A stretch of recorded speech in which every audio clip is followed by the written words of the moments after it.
What's up, everybody? Big Hurt 916 getting down fresh out.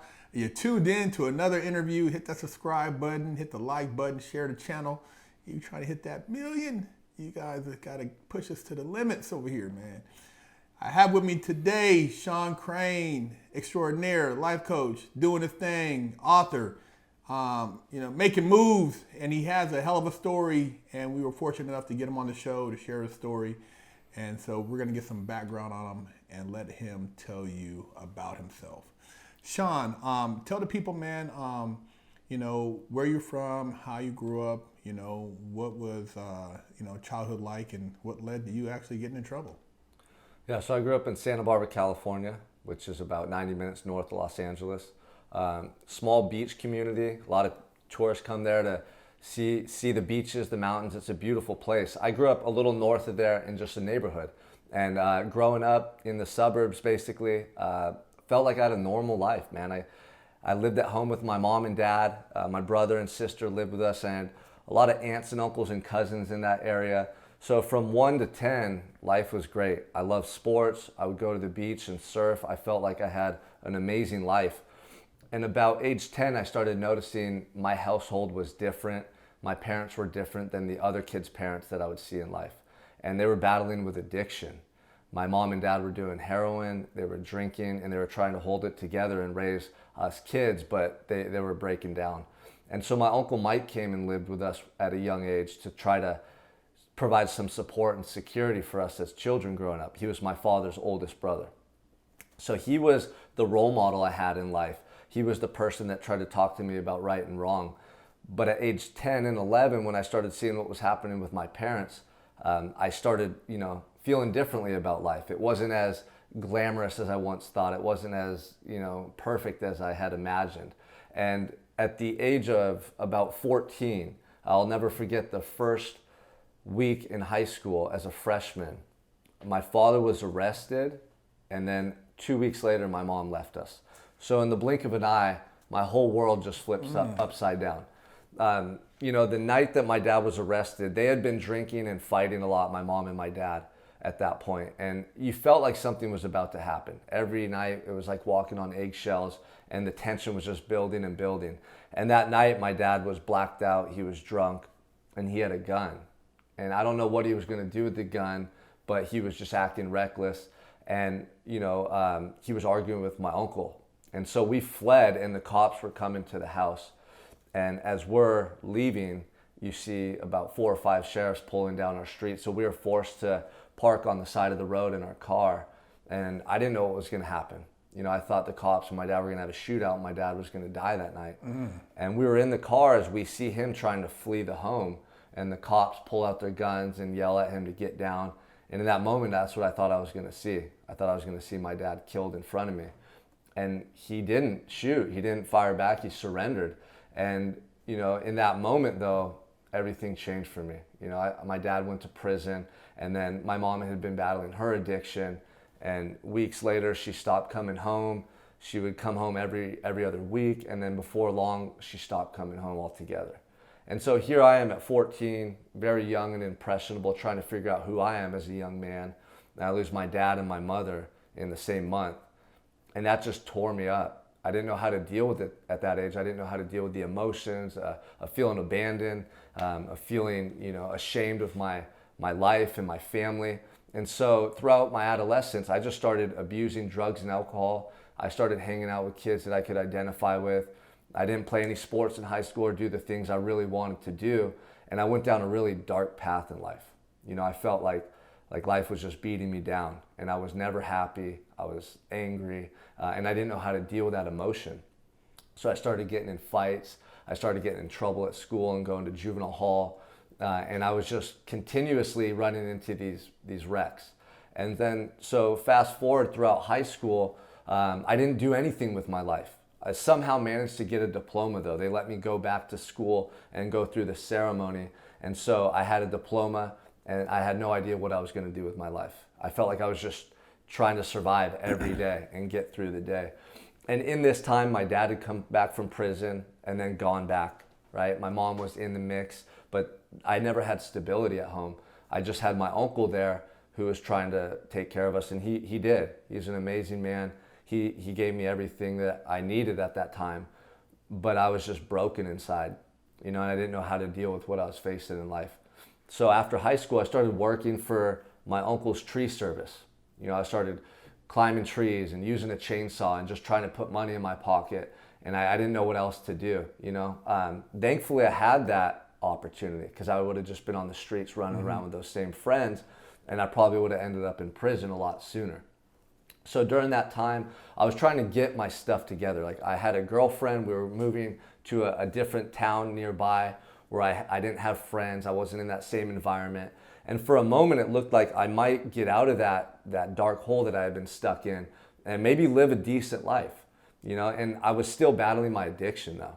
I couldn't overcome my addiction. I still had all the things internally that were affecting me that I hadn't dealt with. I still had the anger issues. I still had, the shame from my household and my parents and the way I grew up, and I hadn't dealt with that stuff. I didn't know how to. So when we broke up at the age of 23 and she left, I went full blown back into my addiction. I was doing, more drugs than ever before, as much pills as I could take, as much coke, as much alcohol, anything I could get my hands on to numb out the pain and feelings that I was having. And there's so many nights that, I shouldn't have woken up, that I'm lucky that I'm still here today for the amount of drugs and alcohol I was putting in my body. And I really felt like I had a death wish, because I was just in so much pain, man. I hated my life, and I hated myself at that time, and so I started going back to Santa Barbara and partying, and I would just go out every night and just drink and chase girls and do whatever. And then, one night I heard of this party on the Mesa in Santa Barbara, California, which is a beautiful location. You see the Pacific Ocean, the pier downtown. It's iconic. And so I heard of this party, but I didn't know anyone there. But I decided to go to check it out. And me and a childhood friend from kindergarten went to that party. And we just show up and we're just there to drink and have fun and chase girls, right? That was the goal that night. And I saw this girl that I knew. So we start talking and hanging out, the three of us, and then two of her friends show up. So now there's like 5 or 6 of us. Those were 3 guys that I knew of, but I didn't ever hang out with or associate with. And so we're just hanging out, partying, drinking, talking to people. And out of nowhere, another group of guys I'd never seen in my life comes up and confronts them. They start talking about some past dispute, some beef that they had. And I was just observing it, but nothing happened. It died down. And I thought nothing of it. It's not uncommon to go to a party and you see a fight, right? It happens every time. So I didn't think anything of it. Every party I ever went to, at the end of the night, there's a fight, people wrestling around in the front yard, and that's what happened. So, we're going to leave a couple hours later, and we all leave together and we're gonna go separate ways. My childhood friend and I are gonna take a cab and go home. I don't know where this other group that we were associating with was gonna head to. And as we start to walk outside, that same group of individuals who had confronted them earlier in the night followed us out. And now we're all face to face in the front yard. And you could tell there's going to be a fight to take place, right? Everyone's face to face, and it's just a matter of moments. And I'll never forget just standing there, man. I've been drinking all night, taking pills. I was just altered, right? I was completely intoxicated. And I was just trying to, be there in the moment and figure out what was going to happen. And all of a sudden, a melee broke out, and people are swinging and fighting and flying everywhere, and it's just pandemonium. And so I take 2 steps back and observe the situation, and I see a guy right there where you're at, and we lock eyes, and we're about to fight, right? And he's coming at me, so I'm ready to defend myself. As soon as he gets within a couple feet of me, I get tackled from the side, and then I'm getting pushed back, and I slam into a car. And then I get slammed to the ground. And I'm thinking, great, these guys are jumping me. For some reason, they saw me with these other individuals. They're just gonna get me right now. So I had expected to start getting kicked in the head, jumped, punched, everything. Nothing happened. So I'm just bear hugging this guy that had crashed into me, waiting for something to happen, and they're not hitting me, they're not attacking me. And I'm trying to roll this guy off. And he's a big guy like you, man. I couldn't get him off of me. I'm trying to roll him off every which way. Finally, I roll him off. And he kind of slides off my body.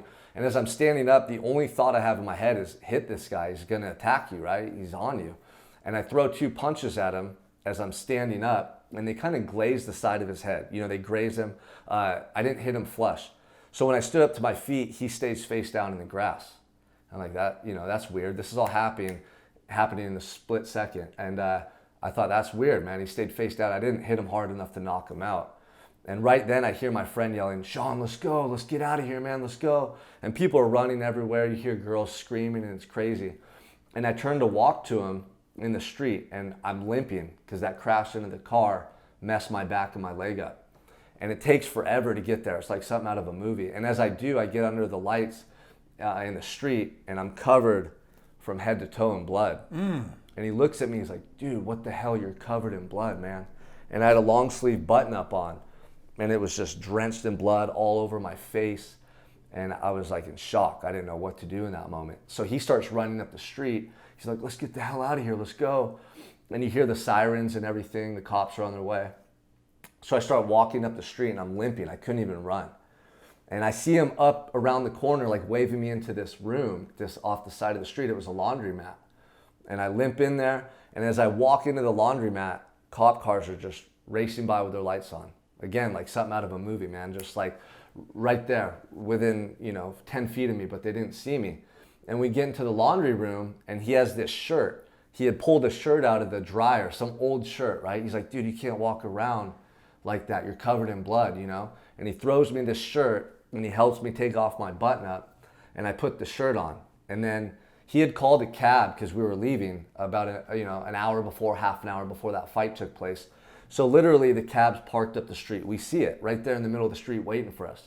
We limp over there and he didn't know what was going on right around the corner. We jump in the cab and we leave back to his house. And at this point I'm like almost blacked out. I'm that intoxicated. We didn't even talk much about what happened. We just got to his place and it was about 3 a.m. and we passed out. And so the next morning I woke up and it was like a nightmare, right? You wake up, you're like, wait, what just happened last night? Like your first thought is, what just happened? Was that real, right? So I get on my phone and I Google, fight at the Mesa. I knew someone was assaulted. I knew there was a stabbing or something that took place. I typed in stabbing at the Mesa, right? The amount of blood and everything that was on me, that's what I assumed. And sure enough, it says stabbing in the Mesa. They're looking for the suspects. There was a fight at a house party. And this individual is basically in a coma about to die. And so I figure, okay, this is it. Like the cops are gonna come here and look for us. They're gonna track us down. They're gonna wanna figure out what happened. And I knew it was serious to that point. It wasn't just a fight at a party now, it was an attempted murder. And sure enough, the cops had tracked my cell phone. They had got information from someone else at the party and they were looking for me as the primary suspect, because everyone that came out of the party when the fight took place didn't see the initial melee. I didn't even see it. No one did. They saw me on top of the guy getting up, throwing those punches. And then when I left, that individual didn't get up. He had already been stabbed and assaulted. Oh, and he fell on top of you. He was tackled into me or something. When you have a room full of, or a group full of people fighting and it's a small quarters like it was in that front yard, I got dragged into that attack, that assault. So hours later, the SWAT team shows up, with the forensic unit, with like 15 cop cars, the dogs, everything. And they arrest me. And at that point, I literally thought they were just going to try to press me for information and that they were going to maybe charge me with like accessory for being involved or battery or assault, right? And then they take me down to the police station and they tell me, we're charging you with attempted murder. Or they used the word homicide. They said the victim is in a coma. He's not going to make it. You're being charged with homicide. And they were trying to get me to confess. They were trying to press me. They thought I was their main suspect. So in that moment, man, it was so surreal. I couldn't believe what was happening to me. And because you were high and had been drinking, did you even grasp like what even happened that night? Because I know, like you said, you woke up, it's like, was that a dream or was that real? Did you even have a clue as how serious everything was? You didn't really even know what took place, right? At that point. Yeah, I was in denial and I was so altered the night before, it was hard to make the connection. It felt like a dream, honestly. Yeah. And I knew I didn't commit the crime, but, other than that, I didn't know really much about the situation. So now I'm being charged with homicide and all of a sudden I'm thrown in a jumpsuit and they're driving me to county jail. And I'll never forget being in that holding tank before they process you. You get one phone call, right? And I had to call my uncle and tell him I'm charged with attempted murder. And I just remember his voice saying, are you kidding me? Like, what? Are you serious, Sean? And at that moment, man, I knew my whole life was going to change. I still didn't believe it at that point, though. I still didn't believe that it was real. It just felt surreal, to be honest with you. Damn, man. And you said something in there earlier where you said, when you were 14 and how, you were broken inside, and then basically you carried that with you, which perpetuated you using drugs and drinking and stuff. And I just think back to how many young people are broken, that are pretending on social media to be all right, or pretending that everything's okay, or, and they're dealing with situations, man, home situations, or maybe school situations, or, things that are just really, stressful in situations that they don't know how to cope with, and what that could lead to. Man, that's crazy, man. I just felt that, man, because I'm thinking like, man, when I was 14, man, I didn't drink or do the drugs, but I felt like I had to try to prove something. I was trying to find myself, and I was doing things to try to create an identity, and I didn't really know who I was. You know what I mean? It was this you don't know shit, man. You're thinking you're normal, but you don't really know shit, man. It's just crazy, man. You got flashbacks, man. So once they transferred you to the county, man, I mean, how'd you go about? Did you get a private attorney, or did you have a public defender? How'd you try to go about defending yourself against these charges? Yeah, I mean, at that time, I didn't have money to hire a private attorney, so I was court appointed. Right, you get the luck of the draw, whatever they give you. Yeah, roll dice. And I'll never forget the first day in court. I show up there, and the newspaper's there. They're taking pictures and putting my mugshot on the front page of the newspaper. And my lawyer comes up to me. The first thing she says is, prepare yourself. The DA and judge are up there talking about amending your charges from attempted murder to homicide. The victim's brain dead, he's not gonna make it, so they're gonna change your charges. That was the first thing she said to me. And I'm still not grasping the fact that this is reality. It seemed too surreal to, like, you never imagine yourself being in that situation. You see it on movies, you read about it in books, and you hear these stories, but you never think you're gonna be the one in that situation. Because I knew I didn't commit the crime, right? I knew I was there, I knew what happened, but I knew I didn't do it. So I couldn't make that connection that, this could actually happen. I wasn't going out every day and committing crimes. I wasn't in that lifestyle at the time. Yeah. If you're in that lifestyle, it's a matter of time. Yeah. But this was like some random event at a random party with people I didn't even know or associate God, with. that's even worse. You're like, how'd it turn into this? Exactly. Damn. So that day, I'm in there, and they never amended my charges, though. That was just a rumor floating around.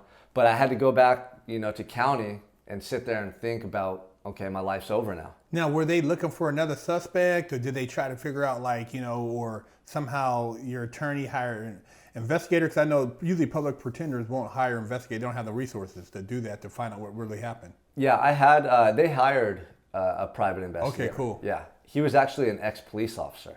Yeah, those are the best. So at first he was cool. He was coming to see me and he was trying to help, and then he really didn't do much. I think he thought I was guilty, for sure. So did my lawyer. Everyone thought I was guilty, but they arrested 4 of us. So they arrested me and my childhood friend. They charged him with accessory. They arrested 2 other individuals involved in the fight. One of them they let go because they didn't have evidence. Another one ended up being charged with a different assault that night and doing time. So there was 2 people assaulted that night. Huh. So they arrested all 4 of us. And pretty much the evidence against you was all basically witnesses? Yeah, so everyone at the party, quite a bit of individuals said they saw me fighting with the person who was assaulted. They saw me on top of him throwing strikes down at him. And the way the cops wrote the police report, they used the word strikes versus punches. I'm sure a lot of those people said we saw Sean punching him, because if I'm from me to you, I could tell if you're stabbing someone or punching them. Well, right? strikes sound like you're stabbed. Exactly, so that's why they use that word. So the police report was written up horribly against me. They lied in there. They said things in there that no one, they completely manipulated it. So you had the police report, then you had my bloody shirt that they found, and my childhood friend definitely didn't help me. He could have probably, pleaded my case for me because he was right there and he saw everything, but he was so scared being charged with accessory, He was a Marine at the time. He was worried about his career and everything in the military. That he basically just went along with what the cops were saying. He never made statements on me or anything like that, but he showed him where my bloody shirt was, and he became a witness for them versus someone who could exonerate me and help me in the situation. But what about the knife? Did they have the knife with the fingerprints? But he needed the DNA on it. I mean, where was that at? There was no knife, no weapon. They had the shirt, they had the eyewitness testimony. So here I am, I'm being charged with attempted murder. I got my friend, who's definitely not on my side. They got the shirt, which is the evidence, the DNA evidence, his blood. There's no weapon, but then you have everyone at the party saying they saw me do it. So there's a lot of circumstantial evidence, but it did not look good. So I was faced with a choice: either take it to trial with this lawyer who doesn't care about you, that believes you did it, or they came at me with an offer, a plea deal, which was they'll drop my charges to assault with a deadly weapon, and I'll get 7 years at 85%. See what I'm saying, man? People think the game, man, it's not, dude, it doesn't matter what race you are. Still, dude, you can still get railroaded. Yeah. And like you said, it's like, it was circumstantial, a lot of the stuff, but if you fought it, you could have been looking at probably 30, 40, 50 years.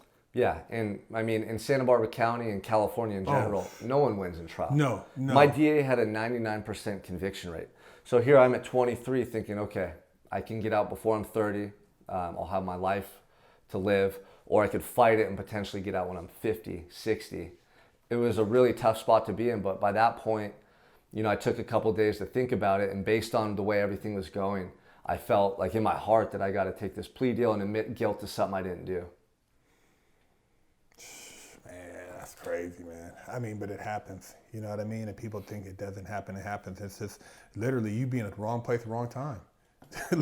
literally, you hanging out with some people. It wasn't like you were partying with these dudes, all like I said, every week going out, doing a bunch of dumb stuff. It just happened to be you're out chasing ass with a friend you knew from childhood, and then it went all bad. Yeah, I mean, the guys that became the victims, I guess, in the case, I'd never seen them before in my life. I couldn't even tell you what they looked like now. Wow. And the individuals that I was associating with, that was the first time I had ever talked to them and spent more than, a minute talking with them. So yeah, it was wrong place at wrong time, but I truly believe something greater was at work because the way it changed my life. I mean, before that, I was broken inside. I was a prisoner inside my own mind long before I found myself in that jail cell. Yeah. And that's what I started to understand and recognize in my time of reflection and isolation being incarcerated. Well, I mean, I hate to say it, but like you said, it allowed you some downtime to kind of get your mind right and spiritually get in tune. But it's like, man, crazy circumstances, man, for that to actually be the circumstance that had put you in that position to have to find yourself. I mean, dude, that's just like, nobody wishes that on anybody, but it's like, goddamn, you know what I mean? Crazy, man. So once you got locked up and you pled out, man, what mind frame did you have? Did you instantly say, hey, I'm really gonna try to make some changes, because I knew I need to, change my perception, or were you still kind of holding on to the old you? So initially I was still trying to stay numb and check out. I didn't want to face the reality of my situation. So I was getting high in the county jail. We were getting stuff sent in or brought in, and I was just trying to stay numb and high as much as I could. I didn't want to, think about doing the rest of my life in prison or, all of my years that I just wasted away and now my life was over. And so I actually got in 2 incidents in there, 2 fights. One of them was picked up and it was almost going to be filed on me, another assault charge. So, then I was sent back to an isolation cell, like kind of like ADSEG type stuff. And I was just reflecting, man. I had a little clarity because I was sober for a couple weeks. And here I am facing a life sentence, now potentially 2 more charges being filed on me. They both got dismissed. But I just had this moment where I was like, man, what am I doing with my life? Like, what are you doing? Is this what it's going to be like for the rest of your life in here? I knew I didn't want that. Still deep inside of me was that kid I told you about who loved sports, who loved life, who wanted to do great and amazing things with his life. But there was that other part of me that had been conditioned, the negative thinking, the things I idolized or saw growing up that I looked up to, the drug addiction. And I just wanted to cut ties with that person. That wasn't really who I was. You made a comment earlier about when you're 14 trying to find yourself. My true self was that kid that I told you about, but I had changed over time because of what I dealt with at home, the way I couldn't process and deal with those emotions and how they were still affecting me. So in that moment, man, I just thought, this is not the life I want. I want something better for myself. And, I made 2 commitments. One, that from that moment forward, I was always going to be the person at heart I knew I could be, always be my true self. And number 2, I was never going to touch drugs and alcohol ever again. So from that moment forward, I never did. I've been 9 years clean and sober now. And that was the very first step in me starting to take back control of my life. And really at that moment, I was exhausted, man, from trying to just survive day to day. I was exhausted carrying around all that pressure and weight upon me that I hadn't dealt with. And I just felt like this was the only chance I was going to have to let go of, the pain and resentment I had towards my parents, to overcome my addiction, to let go of that whole side of me that I had created out of necessity at one point, to fit in, to put up a wall so people didn't approach me, right? That demeanor, that false bravado. And so I just was going into deep reflection every day, being isolated in this cell, locked down for 23 hours a day. I ended up spending the rest of my time in like ADSEG in the hole, right? I had a cellmate, but I didn't go outside. We would get outside every so often. The rest of the time I was locked down for 24 hours a day. And I started going through this transformation, man. I started going through this internal transformation. When the drugs and alcohol wore off and I started having sobriety, that was the first time in 10 years I had been clean and sober. And I started feeling differently. I started having this clarity. I started having these emotions, this feeling inside of me swelling up that I never knew before. And I remember telling my cellmate, he was facing life too. I remember telling him, man, if I felt this way out there, I would have done so much more with my life. Like I feel different now, I would have done good things. I would have been a good person. I would have pursued those dreams or that vision I had as a kid. I wouldn't have just wasted away and let life beat me down like that. And that was just that first spark, that first belief that I could live differently.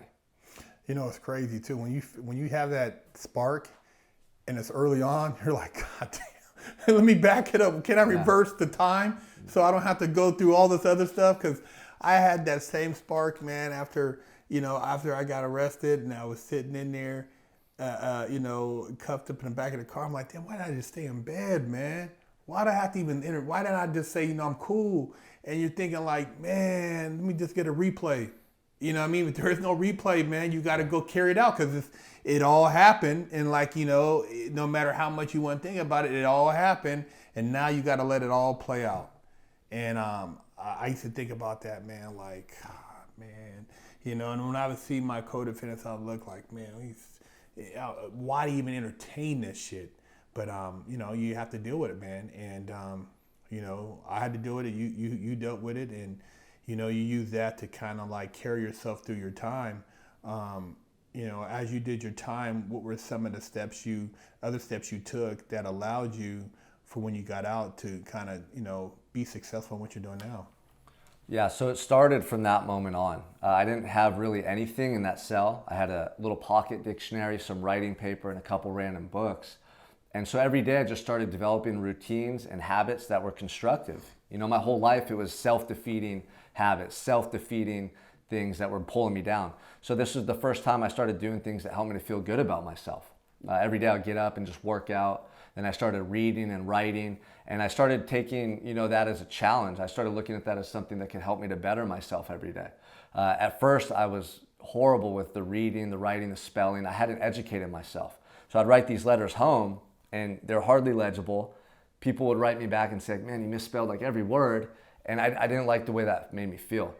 So I started using that dictionary and I started looking up words as I was reading. I started memorizing them and using them in my letters back home and showing my family and friends like, look, I'm changing. Like this isn't just something I'm talking about. And I started with those small baby steps early on. So that experience right there started building up my sense of confidence and that, okay, if I apply myself and do something, I can see the change in it. So by the time I went to Wasco, by the time I got to prison, I found out they had college correspondence program. Mm-hmm. And I couldn't believe it. In prison, you could actually get a college degree. Like, I was blown away. Prior to that experience, I never would try anything new or go out of my comfort zone. I wouldn't want to put myself out there because what if I fail? What if I'm not good enough? These were all the limiting beliefs that held me back in my life.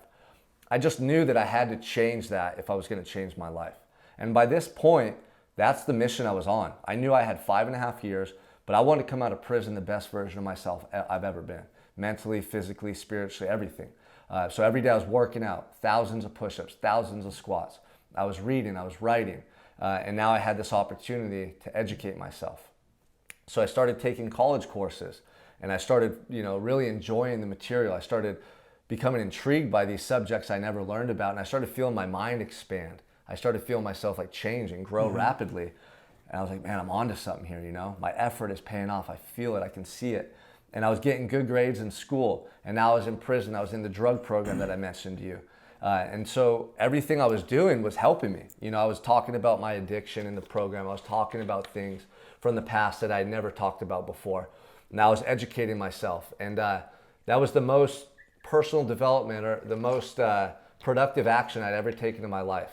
And I was feeling better than ever in prison. I couldn't believe it. So I ended up getting 4 college degrees in that time, and it got 6 months off my sentence. Oh, wow. Yeah, and so I was in the drug program. I ended up becoming a mentor in there where I was able to work side by side with counselors and work with the guys that were serious about changing in a way that you don't get to interact on the yard or in the building. No one wants to talk about their problems or be showing weakness or talking about things that, no one wants to hear about. So in there, I was mentoring inmates, other guys. I was finding my purpose. I was thinking, man, this is what I want to do when I go home. I want to help people make the changes I made, because I wasn't just thinking about people incarcerated, but I knew there was a whole world out here of people trapped in their own mental prison, right? Just like I was. Their limiting beliefs, the fears, am I good enough? What will people think if I make these changes? And so I still had 3-4 years to go, but early on, that thought, that idea was sparked. So during my time, I continued just to develop myself and get those college degrees, exercise every day. I would mentor the other guys in that program. And so by the time I was set to come home, I wasn't just coming home like, oh, I want to start over. This is a fresh start. It was, but I had a whole agenda and vision of what I wanted my life to be like. So at that point, I had 5.5 years of sobriety. I had 4 college degrees. I had these disciplined routines that I had fine-tuned throughout that time, and I was just coming home a man on a mission. And I think one of the key elements of rehabilitation is building that momentum, not just waiting until you're a year to the house. A lot of guys, oh, I'm a year to the house. I'm gonna stop gambling. I'm gonna stop playing, sports. And dude, you should have been doing that a long time ago. You can't wait till the last minute to prepare yourself for the rest of your life. Preparation for your freedom. And I tell people all the time that, hey, my boyfriend's coming home or my husband's coming home. And I'm like, well, I don't know what to think. He's done 14 or 20. I'm like, well, hopefully it wasn't just the last 6 months he started trying to get ready for the streets. You got to be mentally prepared for that before you even contemplate getting out.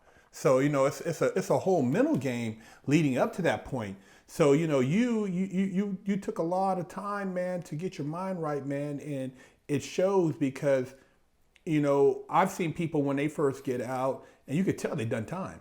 They're you know what I mean? See guys in the gym. I see a guy, he'll do a couple sets of pull-ups, then walk around all the cardio. I said, damn. I said, babe, watch, he'll do another lap. That guy's on the yard. You know what I mean? Mm-hmm. He's walking the yard and then he's got a bag, looks almost like a laundry bag. He's carrying his stuff. He don't have a regular gym bag. And it's institutionalized. Yeah. Dude, you don't want to be that. So, I tell people, you can't, you got to program yourself to not be programmed if you really want to win when you get out. And that's one of the key things to kind of like, rehabilitation, I think, because if you take their program, you're done. Mm-hmm. You know what I mean? You gotta create your own program and like you did and, figure a way to kind of like prepare yourself, man. So now that you're out, man, and, I know you're doing some big things, helping a lot of people, man. What are some of the things as far as some of the stuff you have going on with yourself, man, with like a lot of your mentoring and stuff like that? Yeah, so when I came home, I started fitness coaching Fitness is a passion of mine. That was one of the things that helped me save my life and change my life, was channeling, that energy, that mentality into constructive things, working out and building myself up. So when I came home, I started working in a gym. I ended up leaving that gym and starting my own company and getting, great results for people in my area. But I realized I'm only going to be able to help a certain amount of people if I'm stuck in the gym all day long. I wanted to help more people. I wanted to have a bigger impact. So I started online coaching programs, and now I was training people in the gym, and I had clients online as well. And then COVID shut everything down. So in a matter of a couple of days, I lost all of my in-person clients. And that was something that helped me. I learned during my time of incarceration that adversity and moments that appear to be detrimental or setbacks can actually be opportunities if we know how to leverage them. So I had always wanted to create a life coaching business. I knew that I was more than a fitness coach. I had just done over 2,000 days in prison and massively changed my life. I wanted to share that information, those strategies, with people who were stuck in their mental prison or were being affected by COVID and stressed out, not knowing how to cope. So that's when I said, I'm going all in, man. I'm a life coach. I'm not a fitness coach. And I created my online coaching program, and I was able to start reaching men all across the world. And that's what I've been doing for the last 2.5 years. So I do life coaching for men. And then during COVID, I also took that opportunity and that downtime to write my book. So Prison of Your Own was released in January. And that book tells the story of my life and what I did in prison and what I went through to be able to come out a better version of myself and to use that perceived negative situation as an asset that benefited my life 100 different ways since I've gone through it and come home. So I want to share that with people because I want to show them that no matter what you go through, you can not only persevere, but you can use those lower moments of your life, those trying times, to your advantage. If you know how to embrace them, if you can learn and grow through those experiences. So things like COVID, things like divorce, things like, addiction, those can all, you can overcome them and you can learn from them versus feeling defeated. And I think a lot of people tend to feel defeated by life. They feel like a victim of life circumstances versus in control and empowered to do what they want. So I talk a lot about the mindset strategies that help me to get through prison and to not just survive, but thrive. And I know it's applicable to everybody out here who wants to do more than they're doing in their life or just wants to hit that next level. So I do my life coaching with men. I have a private community, my mastermind. I have my book, and now I'm starting to do speaking and travel. And what I want to do in the future, I'm already putting this together with a group of guys with a similar background and story as myself, is the Convicted Conference. Now, the Convicted Conference will be events in major cities every month or so where, we put 1,000 to 5,000 people in an auditorium, in a stadium, in a conference hall, and guys that maybe know they're made for more. Maybe they just got out of prison last year. Maybe they've been battling addiction. They just don't have the resources, the mentorship that they need to really be the person they want to be and live the life they want. And I think about if I had somebody like that when I got out. I had been working on myself for 5.5 years, so I was able to make that transition. But what about the guys that haven't, but they want a better life? Like, what resources do they have? They have some, but do they have mentors that can show them how to start a business? Do they have mentors that can show them, how to get financially, literate and make a good life for themselves, or become an entrepreneur and not have to worry about that resume that you get said no to 50 times when you get out? So we want to create, a program for people who aren't living up to their potential, but they want more. And maybe they've gone through tough times. I just don't see, I don't see enough support for people who have struggled and who need that type of help. And I think there's a huge void to be filled right now. That's great, man. I mean, I think that is a big issue in society, and something that can definitely be tapped into, especially with a lot of young men nowadays who are dealing with a lot of emotional issues, a lot of family issues, guys who never had a male mentor or lacked the family structure. Looking back, man, like we said, at that childhood moments, a young 14-year-old Sean, man, what would you tell a young kid, 14, that was maybe going through some hardships? What would you tell them? Yeah, I mean, that's one of the hardest questions I think I get asked, because in the moment, people could have told me anything and they did, and I just wasn't hearing it, you know. But what I would say is that, like, hey, this moment isn't going to be the way you feel for the rest of your life. Like, it's hard for a 14-year-old who just lost their parents to understand that, you know, this pain you feel in your heart, it's going to go away one day. Or this addiction that you're battling, like, you can overcome it and you can have a completely different life. So what I would just tell them is, you know, don't think that that moment in time is going to be the way your life is forever. Like, you can change, you will change, you can overcome it. You can be living a completely different life 2 years from now, 5 years from now, 10 years from now. And you just have to keep fighting and believing in that. If you don't believe that that's possible, you're not going to make the changes to bring that reality to life. And you're going to feel stuck and like a victim, and that's the worst feeling in the world, you know? So you have to have hope, and you have to believe that things can get better for you. That's your last line of defense. Hey, man, I think that's well said. I know the viewers out there are really going to take this interview to heart, hopefully pull a lot of good points out of it and learn something about themselves. And if they're dealing with any type of hardships, maybe this will open up the door for them to kind of figure out some answers for themselves, man, because I know a lot of people out there have a lot of questions. And your social media stuff, the links will be in the description. You guys can find all the information. And congratulations on all your success, man. I appreciate you coming on the channel, sharing your story. And, you know, hope to do some other projects with you in the future, man. Yeah, man, I appreciate you having me here. I mean, this is something I'm passionate about. I want to use my story to reach as many people as I can. And honestly, just to illustrate like the power of your mind and belief in yourself, right? When I was younger, I didn't even play sports or sign up for football or anything because I didn't believe in myself. That's what I wanted to do. So for you younger people out there, listen, because now my mission is to reach 1 billion people and help them break free of their mental prison and create a life they love and cherish. That's the transformation I went through. Not believing in myself, not being my true self, not even able to go and sign up for football because I was scared of being a failure, not being good enough. To be able to say that, I want to help 1 billion people confidently. Like, if I could do that and go to prison and go through that transformation, the things that you want to do, the things you're struggling with, I promise you could conquer them and overcome them. Hey, and there you guys have it. Big Herc 916, getting down with Sean Crane. Hey, fresh out. You know how we do it.